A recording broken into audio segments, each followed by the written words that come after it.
It didn't start with pain. It started with magic. They looked at you like you were the only person in the room. They listened. They praised. They mirrored your soul back to you with uncanny precision. You felt seen in a way you never had before. Chosen, special, safe. But slowly, almost imperceptibly, things began to shift. Their compliments turned into critiques, their warmth into distance, their affection into silence, then blame, then confusion. You started to second-guess yourself. Was it something I said? Did I do something wrong? Maybe I'm just being too sensitive. You apologized for things you didn't do. You began walking on eggshells in your own home. You felt alone, but not because no one was around.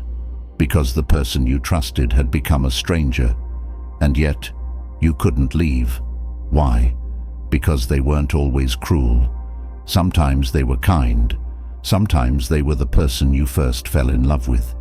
And in those fleeting moments, you'd tell yourself, see, they're still in there. If I just love them a little harder, they'll come back. This is not just a toxic relationship. This is psychological warfare. And its name is narcissistic abuse. It doesn't leave visible bruises.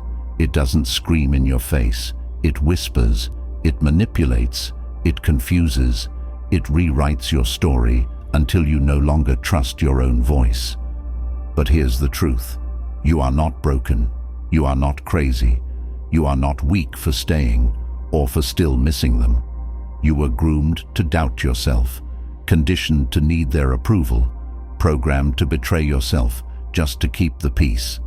This is not your fault, but it is your awakening. This video isn't about hate. It's not about demonizing the narcissist or idolizing the empath. It's about clarity. It's about understanding what happened and why. Because when you can name it, you can heal it. Let's begin. At first, they seem like a dream, charismatic, confident, magnetic. They lock eyes with you and speak with conviction. They move quickly, emotionally, physically, romantically. Within days or weeks, you hear things like, "You're the one I've been waiting for." "I've never felt this way about anyone before." "I just know we're meant to be." This is not fate. This is love bombing, the narcissist's favorite trick. They don't fall in love with you. They fall in love with what you give them: admiration, attention, reflection. See, the narcissist's core wound is not grandiosity, it's emptiness. Beneath the confidence lies a fractured self, one built on insecurity, shame, and emotional immaturity. They've spent a lifetime building a false persona to hide their fragility. So when you come along, kind, open, emotionally attuned, they see you not as a partner, but as a supply. You reflect their worth back to them. You become their mirror. And they reward you. They idealize you. They put you on a pedestal so high that eventually it becomes impossible to stay there. Because the narcissist doesn't love, they possess. And when possession feels threatened, the mask begins to slip. Suddenly, the same traits they adored become problems. You're too emotional, too sensitive, too needy. They chip away at your confidence, correcting your memory, twisting your words, shaming your reactions. And still, they keep you close. Why? Because they need you. They need your empathy, your attention, your belief in their false self. But they also resent you for it, because deep down, they know they are not whole. This is the narcissist's paradox. They crave intimacy, but fear vulnerability. They seek love, but are terrified of being seen. So they control instead. They manipulate instead. They hurt instead. But remember this: they didn't love you. They loved the way they felt around you. And when your authenticity began to threaten their illusion, they chose control over connection. It's not because you weren't enough. It's because your truth was too much for their lie. Understanding this is the first step in reclaiming your reality. If this content is making sense to you, click the subscribe button and subscribe to the channel. Thank you for your support. You've always felt things deeply. You notice the tone behind the words. You sense the room before anyone speaks. You absorb other people's pain like it's your own, not because you want to, but because you can't not. This is what people call being an empath. But not all empathy is healing. Sometimes it's a wound dressed as compassion, because when your empathy becomes self-erasure, when you care more about their feelings than your safety, when you abandon yourself to keep the peace, that's not empathy. That's codependency. It usually starts early. Maybe you were the emotional caretaker in your family. Maybe your parent was volatile, addicted, or emotionally absent. So you learned to regulate them instead of yourself. You became hyper-attuned, always scanning for danger, trying to keep things okay. In that world, love meant being useful, being small, being quiet, being whatever someone else needed. So when you met the narcissist, it felt familiar. Not because it was safe, but because it was known. They needed validation. You gave it.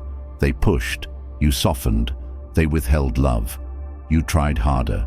And suddenly, your worth was tied to fixing someone who didn't want to be healed. But here's the painful truth.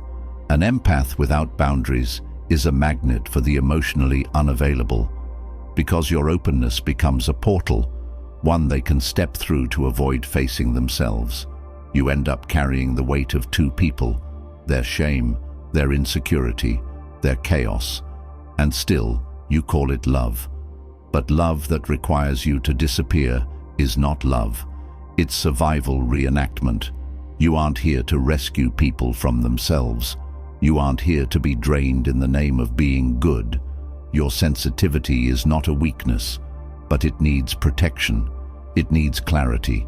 It needs the courage to say, I will not sacrifice myself to soothe your unhealed wounds. Because true empathy includes you too. And healing begins the moment you realize it is not your job to feel better about being mistreated. It's your job to walk away, even when it hurts. You remember the conversation clearly, what they said, how it made you feel, the sinking in your stomach, the tears in your eyes. But later, when you bring it up, they deny it, laugh, roll their eyes, call you dramatic, say, that's not what happened. Or worse, you're making things up again. And slowly, doubt creeps in. Maybe I am overreacting. Maybe I'm remembering it wrong. Maybe it really was my fault. This is not a miscommunication. This is gaslighting, psychological manipulation that erodes your ability to trust yourself. It doesn't happen all at once. It's not loud. It's quiet, subtle, cumulative. It starts with small distortions of truth, then emotional withdrawal when you express hurt, then rewriting events so that you're always to blame, until eventually you stop bringing things up at all, because you've learned the equation. Their discomfort equals your guilt. And that's the power of gaslighting. It doesn't just confuse you, it rewires your reality. You begin walking through life like a ghost in your own story, afraid to speak, afraid to trust, afraid to feel. And the narcissist? They know exactly what they're doing. Gaslighting is not a mistake, it's a strategy, a way to maintain control while avoiding responsibility. They don't have to change, because you're the problem now. You're too sensitive, too emotional, always starting drama. But here's the truth. You're not too much. You're not imagining things. You're not crazy. You're waking up. You're beginning to see that the confusion was not a bug. It was the system. You weren't supposed to understand. You were supposed to stay small, unsure, dependent, because the more you doubted your reality, the easier it was to control you. But the moment you name it, gaslighting, you begin to take your power back. Every time you trust your memory, every time you believe your feelings, every time you say, no, that did happen, you reclaim a piece of yourself, because you are not here to shrink around someone else's denial. You are here to stand in your truth, even when someone tries to bury it. It's not just chaos, it's a pattern, a script they've played out many times, with you and with those before you. It's called the narcissistic abuse cycle, and it moves in 3 phases: idealization, devaluation, discard, and sometimes back again. Phase 1. Idealization. This is the high, the intensity, the love bombing. They make you feel like destiny. They study you, mirror you, then give you exactly what you crave. Not out of love, out of need. You're not being chosen, you're being hooked, and it feels like magic. You finally feel safe, wanted, seen. But this phase never lasts, because no one can live up to a fantasy, not even you. Phase 2. Devaluation. They begin to withdraw, criticize, compare you to others, make subtle jabs that feel like paper cuts on your soul. You start working harder for their approval. You blame yourself. You try to get back to the good days, but those days weren't real. They were bait. And now you're caught, trapped between what was and what is, confused but loyal, hurt but still hoping. Phase 3. Discard. Then comes the coldness, the distance. Sometimes it's brutal, sometimes it's quiet, sometimes they leave you, sometimes they stay, but emotionally vanish.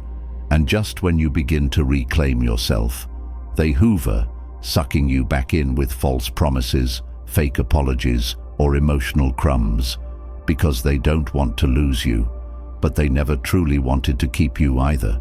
They just want access to your attention, your validation, your energy. And this is not love.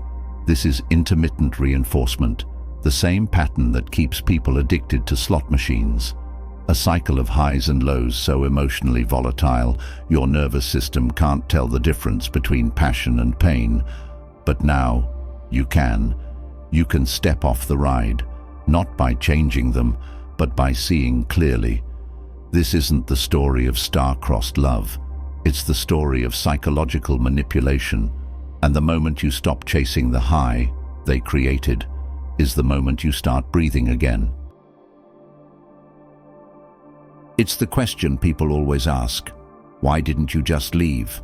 As if leaving was a matter of logic, as if you weren't already trying every day to convince yourself that walking away didn't mean you failed, that loving them wasn't a mistake, that it wasn't your fault.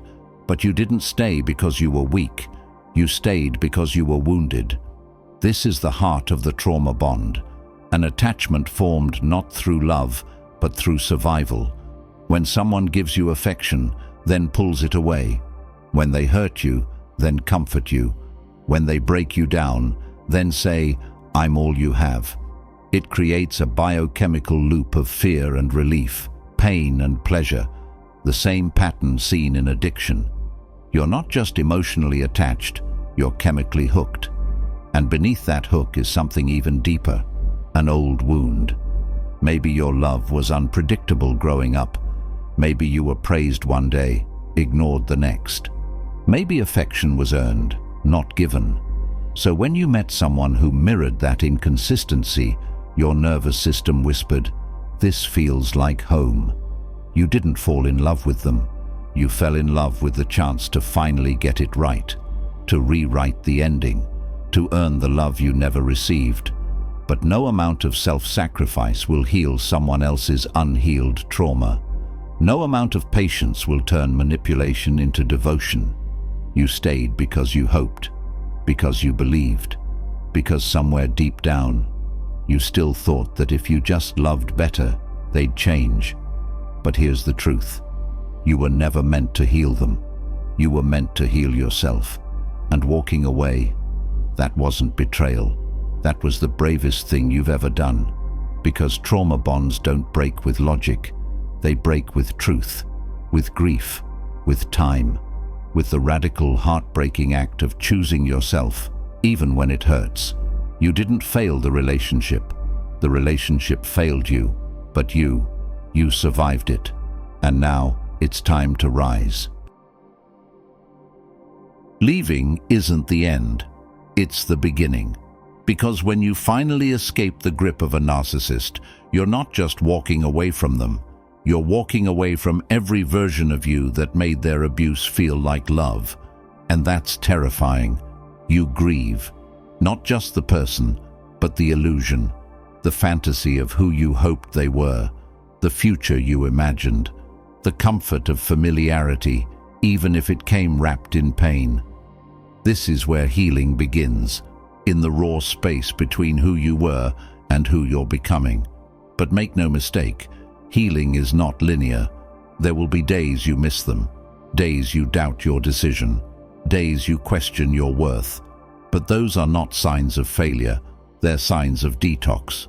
You're unlearning addiction to chaos, to being needed, to proving your value through suffering, and in its place, you begin to rebuild. Step 1. Go no contact, not to punish them, to protect you. Because healing cannot happen in the same emotional environment that broke you. Every message, every "I miss you," every breadcrumb is bait. Silence is not cruelty, it's self-respect. Step 2. Reclaim your identity. What do you like? What brings you joy? Who are you when you're not walking on eggshells? At first, the silence will feel unbearable. Then, it will feel like peace. Step 3. Do the inner work therapies like IFS, EMDR, or inner child work. Help you meet the parts of you still carrying the trauma, not to shame them, but to free them, to become the parent you needed, to say you deserved love that didn't hurt. Step 4. Redefine love. It's not intensity, it's not obsession, it's not walking on a tightrope to stay good enough. Love is safety, consistency, freedom to be yourself without fear of punishment. And yes, it's out there. But first, it must exist within you. Because reclaiming yourself isn't a single moment. It's 1,000 quiet choices to stop betraying who you are, to stop proving your worth, to stop asking for permission to be real. You don't need to be rescued. You just need to remember, you were never the broken one. You were the brave one, all along. You made it out, but it doesn't feel like freedom. Not yet. Because surviving abuse doesn't instantly return you to yourself. There's grief, there's anger, there's a strange silence where chaos used to live. Sometimes you miss them, not because they were good to you, but because they were familiar. Because your nervous system still confuses unpredictability with passion. Because the absence of their voice, even when cruel, feels like something missing.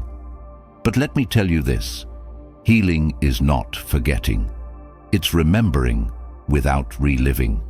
It's standing in front of the mirror and finally seeing yourself again.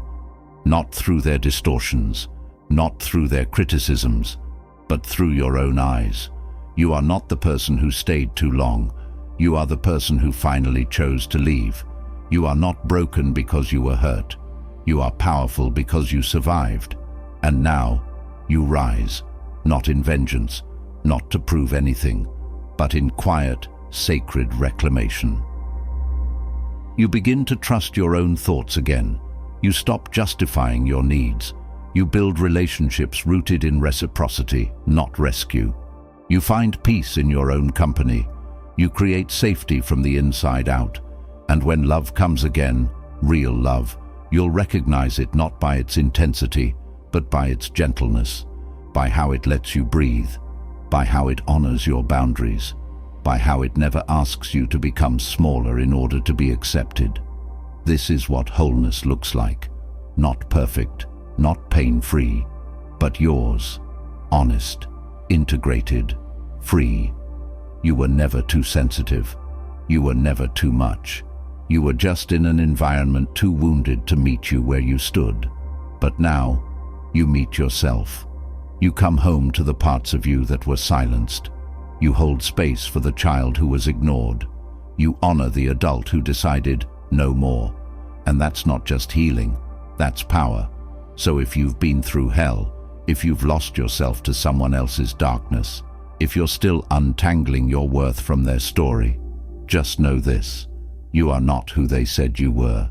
You are who you choose to become now.